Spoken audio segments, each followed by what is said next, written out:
when eliminations, I mean, we talked about it, 10 elims is the equivalent of a victory royale. So if you're able to just farm a good amount of elims at the start of the match, you have a very good shot of getting first place. Now, what I'm thinking about as well, we've had a bit of drop spot changes, but maybe we've had a little bit of drop spot fades, right? I know Mongol Allier said they were landing on Peterbot and Aussie Antics. Will they actually do that now that it's game time? Reason Facts Video said they're landing on Cooper's Emmy and Don and Flakes. That's like three of the most powerful duos in the same POI.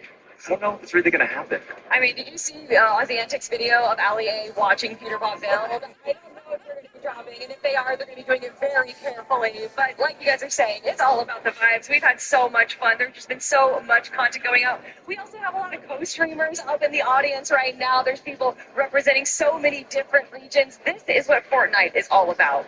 Yeah, 100%. Very, very excited to kind of jump into the action. Gosh, Zeke, I got a question for you, Zeke. Obviously you kind of punched in your ticket, Clicks and Lacey yesterday, Lacey after his extensive VOD review session last night.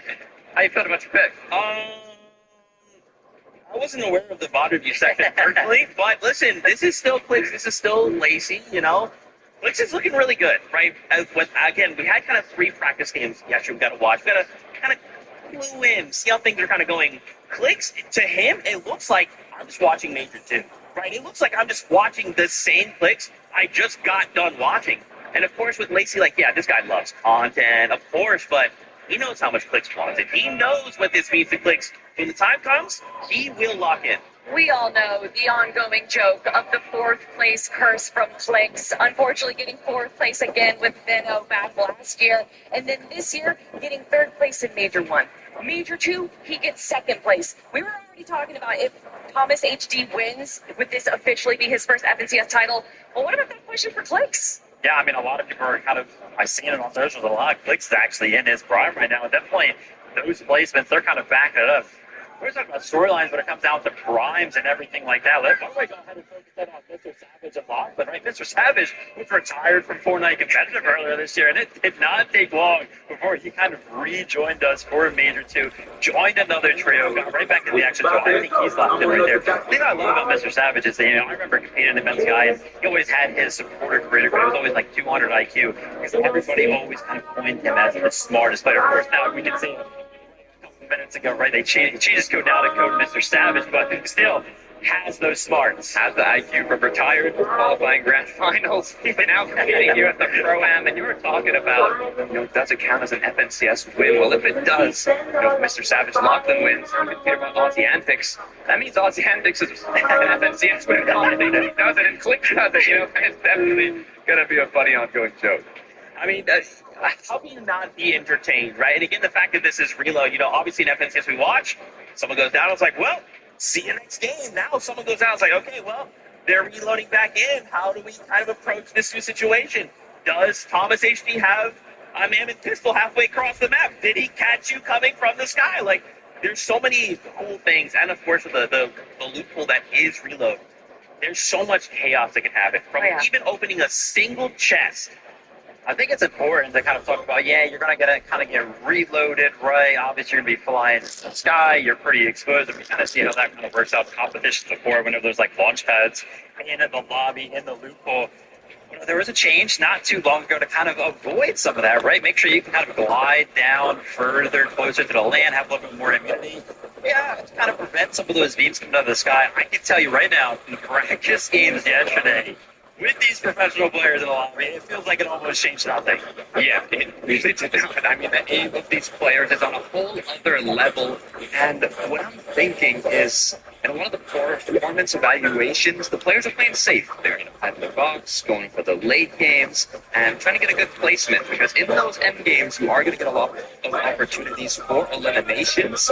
But I'm trying to think to myself, okay, if we're low ground, we're going to have a lot of opportunities for players dropping down, running out of mats, a lot of elims. High ground, you're going to have to play aggressive if you want to match that amount of eliminations, and I think that's going to be kind of the deciding factor in who does that in first place. Another deciding factor is how these players are going to be preparing for their win condition in the end game. Obviously, with this being reload, we know that it has a high potential of going to a heal off, and we've seen a few players, such as Peterbot and Aussie, having 4 chug jugs on their loadout at one point, which is a great way to prepare It's not the best way to get eliminations, though, and you do need to have a bit of a combination of mobility, weapons, and everything. But I think players that are prepared with condition is what's going to set them apart.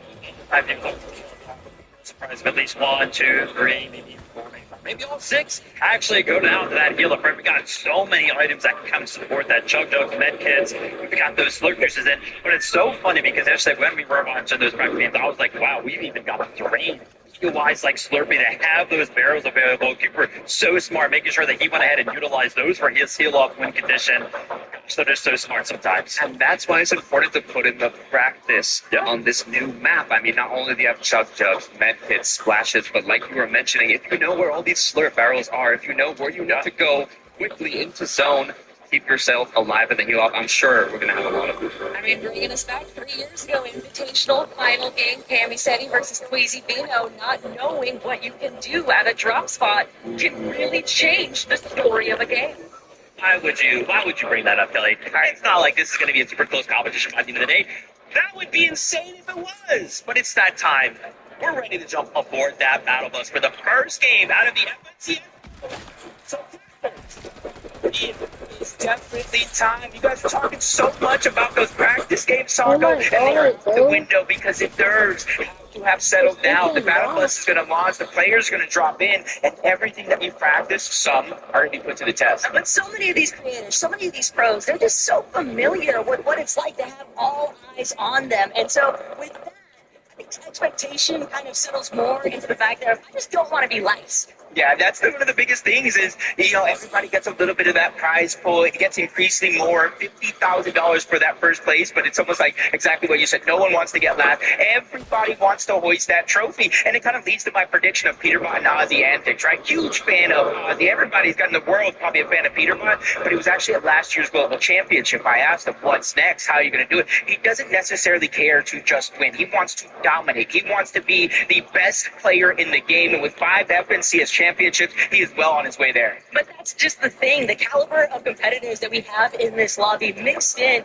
with what you would expect to be a little bit more of a casual environment. But no, that's not the case. The Desi's been touching on it so heavily. A lot of our creators have really been putting in the time, effort, and hustle. And it's going to showcase here today. These matches, it might only be 6 games, Jacob, but I'm expecting some pretty big shifts to develop, especially by the time we hit the halfway point. Yeah, it's definitely going to be interesting, especially games 5 and 6. Those are the ones eyes are definitely going to be glued on because that's when a lot of the chaos will start to ensue just a little bit. Depending on where you're at in leaderboard, we already see it in our FNCS final style lobbies. You need 30 points, you need 40 points. You have to pick it up through eliminations. This format is basically elimination heavy. You don't start to earn placement points until you start to get into the top 10, and most of them is in the top 5. So it's all about consistency and eliminations, and I think there's a few teams already talking about they have some tricks underneath their sleeve, Taco. I'm ready to see them. Like, everybody wants to be optimistic and anticipate that they're going to be able to find the eliminations when it matters. Maybe they can be consistent with their placements, but one of my favorite quotes of the day actually came from Baxi earlier this morning, because he said, if by games 5, 6, it looks like it's not happening, guess who I'm crashing out on? It's going to be Peterbot. If I'm not winning, he's not winning it either. And that kind of mentality, I wouldn't be surprised to see take place amongst multiple duos here today, because it's all about the pride sometimes, Jacob. No, it definitely is. And, coming in and watching some of the practice games, right out of the gates, Peterbot and Ozzy landing at their Slurpee Swamps. But then I saw Faxity Reason. I saw Alex as a solo while Loser Fruit was uncontested. I heard drop. I saw Buga and TG actually get aggressive and take the top of the Slurpee building. So honestly, I feel like it's anybody's games, and these zones are going to be so pivotal because by zones 5, zone 6, just one zone before the reboot, that's when it's going to get interesting. But you guys heard the battle bus, and it is going to be ready for game number 1.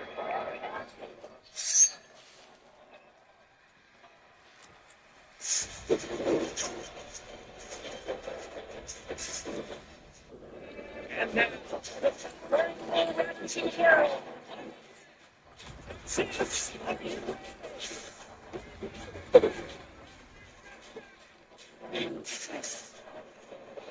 This is what we have all been waiting for. 1 day and 6 matches matches to determine who our 2025 FNCS Pro-Am Champ team is going to be. And initially off the jump, Peterbot, Odyssey, they've got control of Slurpee, but they've got company. If that would have just been a Mammoth pistol right out of the gate for Peterbot, I would be worried for Fuga and Team G, but now it's just a bunch of SMGs. Ozzy already found the Mammoth. He's going to go ahead and deliver that one first class on over to Peterbot as soon as he gets the chance, but they're just going to shield up, get a lot of these chests, get reloaded. Percent chest spawn, so you got a lot of opportunity to get the loot that you need. Keep an eye on where Allier and Mongrel are actually going to be headed. Flakes, Lacey, there's a pressure coming out from Bell and Reddish. And typically, you can expect that some of these people are to be split up even 50-50 for the most part, but I don't think that it be clean split is the intention here.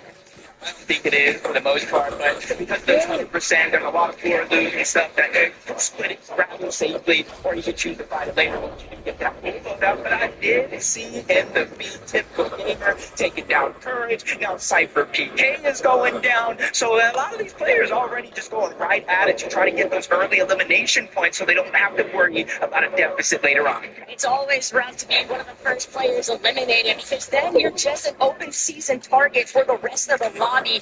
Alex, we had that reload online. We might have even expected to see him fire a shot out of Mammoth one more time, but Slurpee Swamp getting a little bit encroached upon, and this is Ozzy and Peterbot's territory, but more so Peterbot's. Everybody kind of switching things up. It does look like Seti is just away from where we thought he was going to drop initially and put himself in a 1v2 situation to get Savage and Laughlin. But Savage just hits Mammoth, and I believe it was Peterbot from on top. And already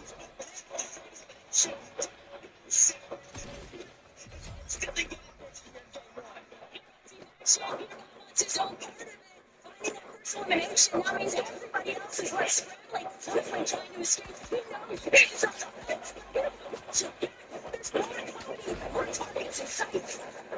It's like a Peterbot hit list, and it scores 38 players, every single one. He's trying to get at least a single elimination of everybody in the game. Savage getting rebooted, and these are the big warnings that we were talking about. It's just like a in the sky. They know exactly where you're at, and Peterbot just hunt for Mr. Savage yet again. Luckily, finds at least a shockwave to create just a little bit more distance. But how far can you run when Peterbot is chasing you down like this? He still has a couple of shots. One more left inside this Mammoth, and it'll be function personal. Run a shotgun tool at the ready. Savage clip, but he doesn't have enough speed.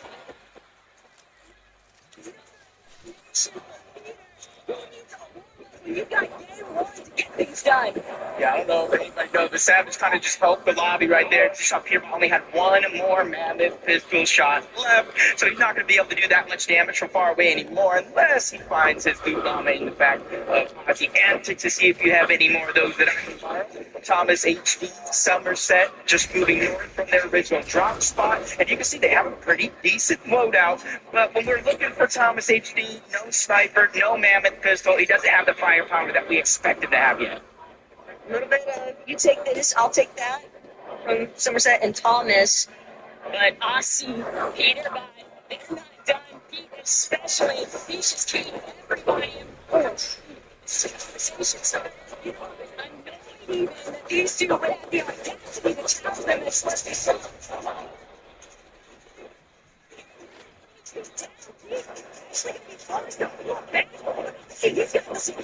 He knows his responsibility.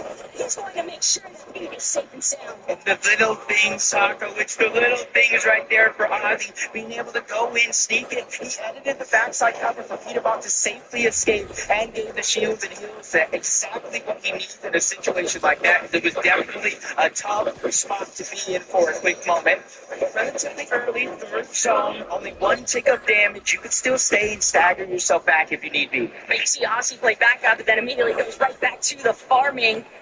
It'll be a test of endurance for those two making their way out of Slurpee Swamp. But Nika, Odazai, can't even classify them as a dark horse because these are two very high-tier competitors. But with the way that they're kind of trying to position right now, Jacob, it looks like they don't want to get caught up in too much of that early commotion. They want to prioritize positioning. Yeah, talking to them in the player room before it started, they're just going to play their game. They're not concerned with everybody's drop spots. They're not concerned with everybody's strategies. They're not concerned with anybody sleeping on them. They say, hey, that's a blessing because I'm not going to see what's coming. And I think they're focusing on prioritizing their rotation this time around. That's why they're going towards the north. But towards the eastern side of the zone is going to be gone and replaced. They've had a rough time. That surprise triple contestation could delay their timing so much. Even with Maxime and Ryusen kind of calling out like, hey, we're just going to take the dock side entirely out of Salty Docks, but Cooper made a great point. He called out that those two are eventually going to have to rotate in, and guess where they're going to have to go through? Both of these duos, opposite ends, so the fight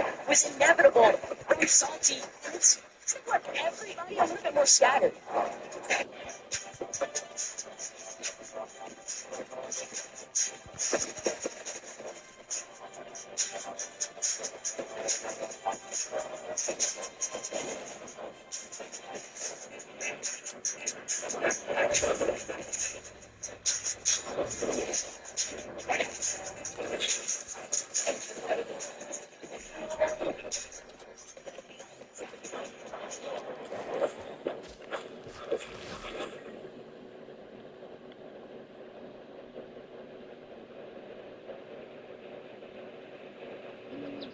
Take a look at this stuff. Typical gamer, one of the most viewed Fortnite creators in the world right now. And he's carrying the World Cup champion Booga 2 eliminations to 0. He has 7 crash pads, the legendary Slurp Juice. He has a very good handout. So right now, the only real concern for them is how they're going to make their way in towards zone. They did let 1 or 2 teams already pass them on that rotation, and there's a third player.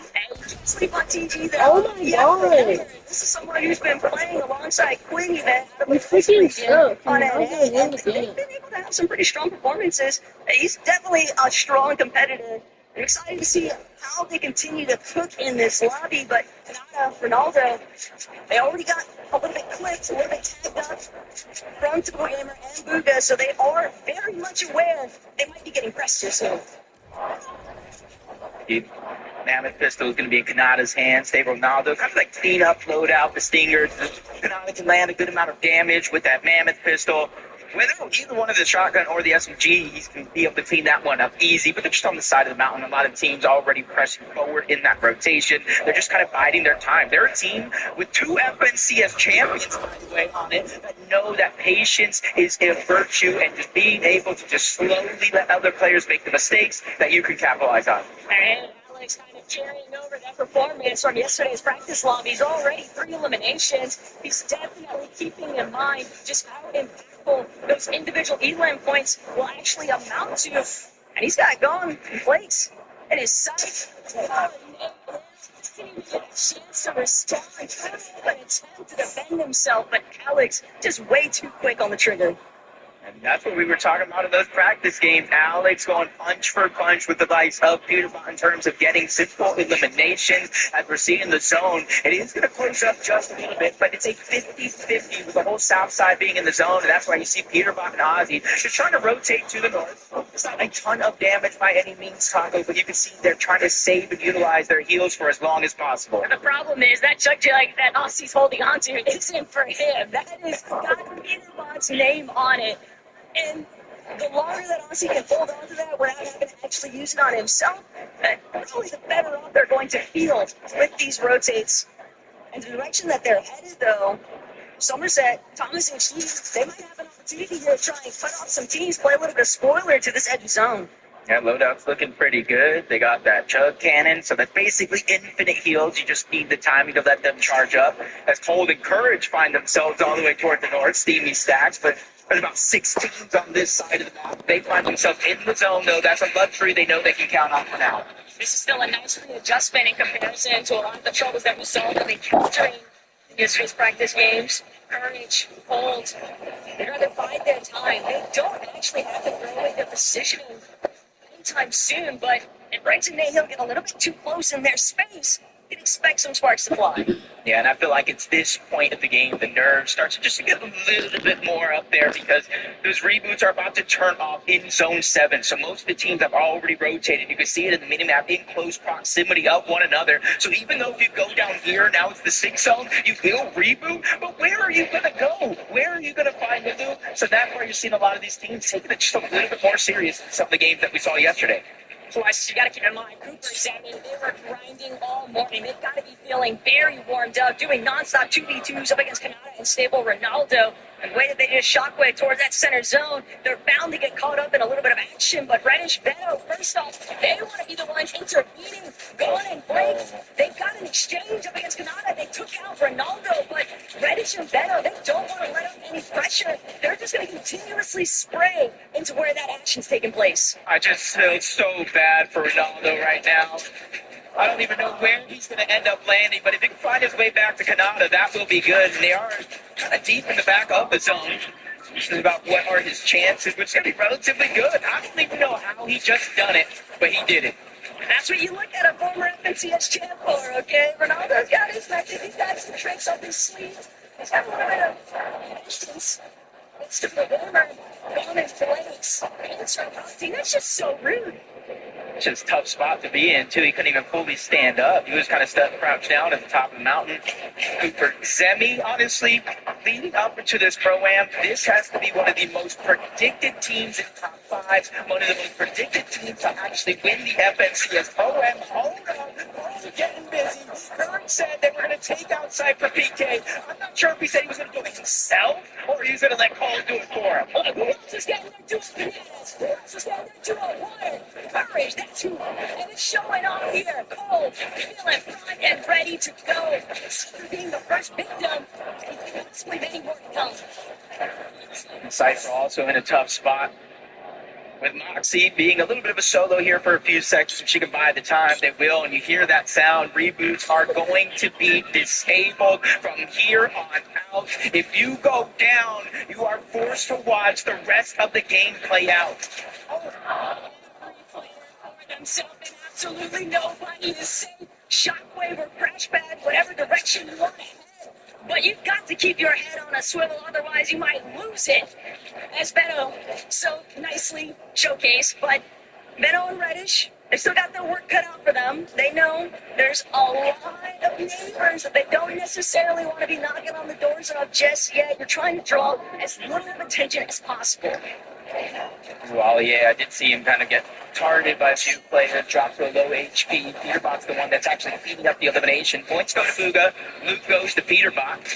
And that's where you see a whole lot of importance of boxing. You literally saw him go this. Now we're seeing what happens when you get rebooted a little too late, and now she is out of there. Look at Nick and Queasy. They're already trying to come into your eye. Peterbot and Aussie, they're just going to clear out their own dead side rotate. Pete, always happy to get involved with a little bit of box-to-box fighting, and if they're not careful, though, High Ground might actually take notice of what's going on. Mongrel, barely lucky to still be alive right now. That's a rare miss from Peterbot. And he's feeling the pressure here because this is a dual competition for the rest of this game. Mongrel's going to have to play it out as a solo, and I think Peterbot sees the weakness. He's getting the green light, but shots come in, they spray the cover. Really forced them to kind of rethink that strategy there for that quick moment. And that's saving Mongrel. He doesn't even know how he just got blessed, but on a High Ground. You know him. You love him. It's Queasy. It's Nick F30. And hopefully this time around they can hold on to their High Ground. This zone pulling over this hillside has just completely set Queasy and Nick in an optimal position, but you always have to be careful because High Ground can be challenged at any given moment, and Queasy is fully aware of that fact. He's already caught a glimpse of Shota and Koyota on that secondary height, but teams are on the move. They're trying to control that front side low, and Podesai, Nico, waiting for the perfect moment to strike. Yeah, he has to let that legendary Slurp juice get his HP and shield back up, because if he were to go now, one Mammoth Pistol will definitely do him in, but now the crash pad's going out. They're just simply trying to make their way to the front side of the gun. Flicks and Lacey, same thing as Bold, find himself in another elimination. That's one each for Courage and Bold. He promised one banana means one elimination, and he kept that promise right here. Oh, that's Batanza helping counteract those back cramps his courage. He's coming alive. Somebody throw out that time machine for this man. But Nick Queasy still up on the high ground, still trying to prevent anybody in these lower layers. And Reddish Battle caught up in a little bit more of a mix-up than what they were hoping for. But it's Baxity who's on the back heel. Baxity going to be going through the shockwave away. Hold on, he's on the because Cole down for the count. It's a different level of flexibility when you're playing as a solo. No, you now have to be careful. As he gets caught out as well, Cole just taking names and checking them off that list one at a time. But there's no siphon. He needs the speed, and he found speed up on Chunjo. And that's all that Cole needed. He just wanted all of the material, all of the opportunities that Ozzy was able to provide on that body loop. But Nick, Queasy, they're still intact. They're still fully in control of this high ground. Blix and Lacey might be hoping to try and counteract this. But from the secondary high position, they still got to deal with these teams on low. Queasy and Nick, they're not letting up either.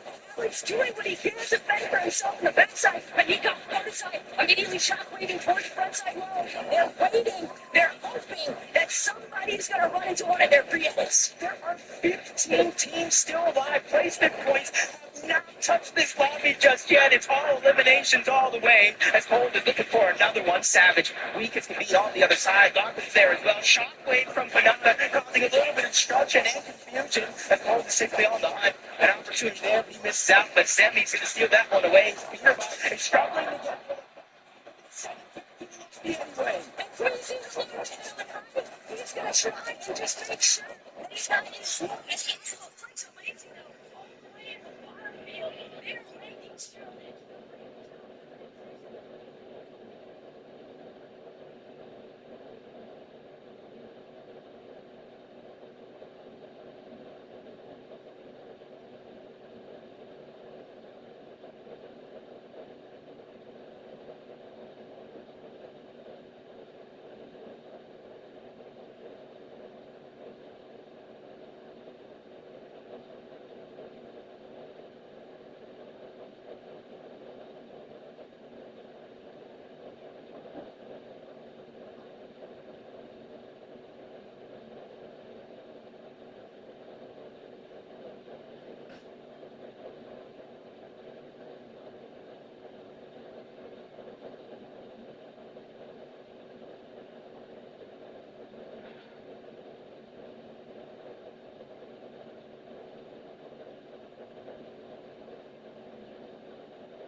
steals in the end game. They don't have to worry about those resources.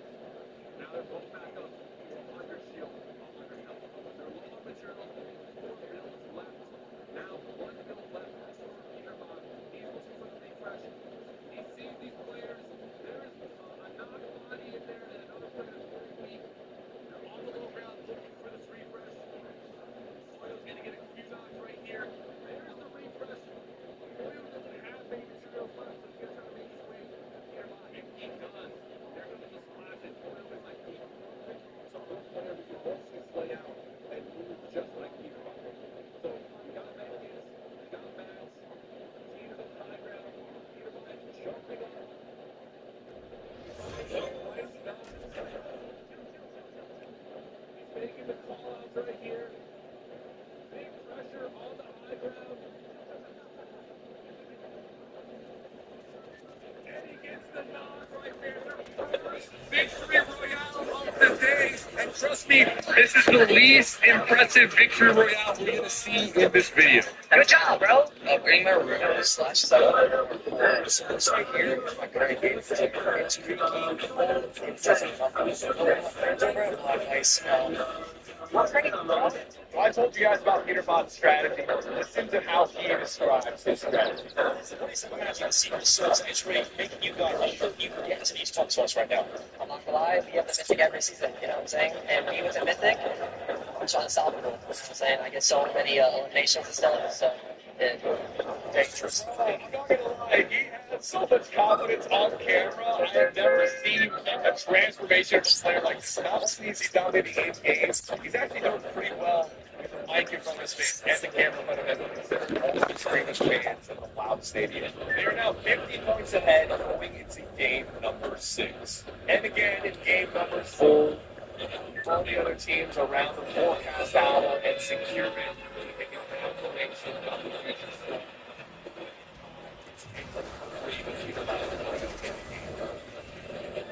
And again, long range, you're going to pick up a quick elimination, and this is why they don't have to worry about storm surge or getting that damage in the late game. They always secure at least one elimination before the end game.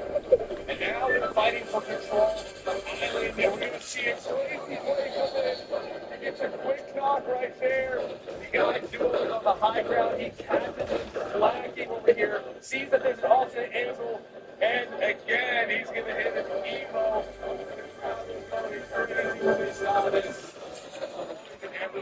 So now we're jumping to end game number 6, and this one goes crazy. Again, they're doing a great job keeping people out of the storm, using the medallion to get a few extra knocks and re-eliminations already. A lot of resources because of the control of the floating island. They get chopped out right here. They're going to throw down an armored wall. Really good at using the armored wall, and the fact that they're able to capture the island and even some bunkers ensures that they always have armored walls going into the end game, which they use extremely well and extremely efficiently. Now on this side, you can see how their rotation is excellent. They know where the next circle is, but they can actually get ahead of everybody else and just hold it. With the Scan Medallion and the Forecast Tower, it's a very, very deadly combination right here. They find Nathan on the low ground, another quick lift. He knows Cooper and Kanata are there. He has them on the scan. And he's going to punish Cooper right here. Look at that. Another quick elimination. Peterbot with 5 eliminations of the 6 that they have as a duo. They're on the low ground. They're staying ahead. Now they're going to look back and see what's in store for them. They know Kanata's in the back right now. He has him scanned. No wall hacks right here, bro. He's beating the allocations. More eliminations. You see this, they're just on the side. It's uncontested. And they're getting these refreshes, but he was smart not to be greedy there and decided to step back so he doesn't get knocked. Kanata goes down, and I think that kill is awarded to them because they did damage him earlier. All right, another refresh nearby. Good on materials. You got Hazers on the high ground, a veteran tier 1 player from North America, and he's going to crack him right here. He's putting pressure. He gets his. He's going for the height. Hazers is one shot. It's also one shot. He manages to stay alive, puts the armored wall down, gets back to Toyo. They're going to fizz up and drop onto the low ground. Now it's just high ground versus low ground. High ground usually has the advantage in this situation. Now they're on low ground. They're low on materials. They don't have the advantage, but they do have the health advantage. And the pressure's coming in. All the walls start coming down. They're looking for refreshes. They find some extra mats from the earlier fights and some splashes. And now they're going full health, full shields. They're still on the low ground, which could be dangerous for them. They're looking for more, and they're not getting the extra material that they need. They're down to just 5 minutes.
They don't wait for that behind.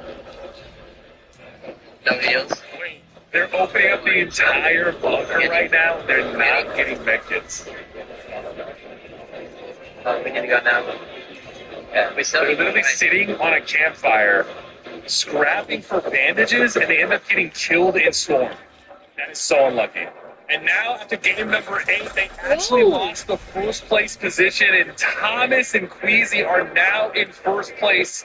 But we're about to watch what PewDiePie and Poyo do with their backs against the wall. And now the pressure is on. People are saying that PewDiePie and Poyo had a great day number 1, but they're about to choke it and lose in day number 2. They're already 40 points behind first place, and they're getting ready for this end game. Clicks on the low ground. He has no health. He gets a shot off on Poyo and PewDiePie. But I called this here while I was watching this live. I knew that Clicks was about to die to PewDiePie and Poyo because they're about to scan him and see right there that he was a solo hiding near them. You can't hide near them when they have the scan medallion. So they get the refresh. There's still a lot of players alive, over 30 players alive in this very small circle. And it's going to be a very important game because Thomas and Queasy are both alive, and they are ahead of them by 40 right now. There's a quick knock on Epic Whale. They're going to get the refresh. What the heck was PewDiePie that is doing? expanding. And like I said, Thomas and Queasy both still alive, and they're both making their way into the end game. So they're not really cutting the lead any second now unless they go down. They're staying ahead. There's the scan. Now they're using the scan to see where they can find some players. They start getting shot at. The pressure is coming in. They get a refresh on Vidil. They're so good at getting these refreshes when they're low on materials because they just rotate extremely well and position themselves in spot where people are just going to drop in front of them or rotate on the storm. Watch one of the best solo clutches of all time from PewDiePie. Queasy is actually alive. Thomas goes down, but Queasy actually does a great job here, staying alive and getting a few eliminations on the way in, trying to keep that first place lead that Peterbot and Pollo are trying to knock out. Now, at this point, Pollo goes down, so it's just Peterbot with 13 players alive. Peterbot needs to move as a solo. Guys, pay attention. This is a class act performance from Peterbot. He throws down the armored wall so the duo above him cannot take him out. He catches Tenny right there, gets the refresh, goes back in the circle, can't take too much storm damage here, only down to 50 health, works his way back in. 8 players alive. He's on the low ground. Finds Queasy. That's the first place team, and he's trying to take them out of first place. Five metal walls. Body. Gets another refresh. Pollo is making excellent call-outs here for Peterbot. Even while he's dead, he's trying to be a great teammate. It's Duke still with Peterbot. Peterbot staying ahead. 2 players behind him. It's all solos. He gets a double elimination right here. Grabs some mats. Dukes is on the high ground, who's a very talented North American player.